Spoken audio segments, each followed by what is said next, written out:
తీవ్రమైన వాంఛతో ఏ పని చేస్తున్నా ఆ వాంఛ ఉన్నంతకాలం నియమనిష్టలు పాటించాలి. అనగా కోరికతో భగవంతుణ్ణి పూజించినప్పుడు ఎక్కువ నియమాలు ఉంటాయి.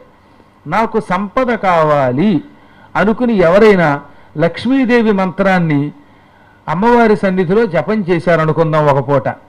ఆ జపం చేసిన రోజు తప్పక బ్రహ్మచర్య వ్రతము, నేల మీద పడుకోవడము, ఆచమనం చేయడము, ఇతరులను తిట్టకుండా ఉండడం అనే నియమములు పాటించాలి. కోరికలు ఉన్నప్పుడు, దేవతా పూజ చేస్తున్నప్పుడు నియమములు ఎక్కువ పాటించాలి. కోరికలు లేకపోతే ఈ నియమాలు అక్కర్లా.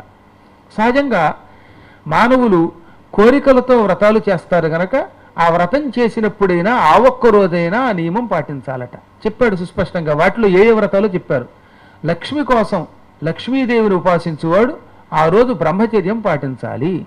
ఆ రోజు నేల మీద చాప వేసి పడుకోవాలి. లేదా మంచం మీదే పడుకోవలసి వస్తే కొత్త దుప్పటి వేసుకుని పరుపు తీసేసి పడుకోవాలి. ఈ నియమములు పాటించాలి. అలాగే మాంగళ్యం కావాలి. నేను సౌభాగ్యవతిగా శరీరము విడిచిపెట్టాలి అని కోరిక ఉన్న స్త్రీ మాంగళ్య సుఖం కోసం అమ్మవారిని మంగళగౌరిని ఉపాసన చేస్తే ఆ రోజు కూడా ఇలాగే భోజనం చేసేటప్పుడు, నిద్రపోతున్నప్పుడు బ్రహ్మచర్యాది దీక్షలు పాటిస్తూ చెయ్యాలి.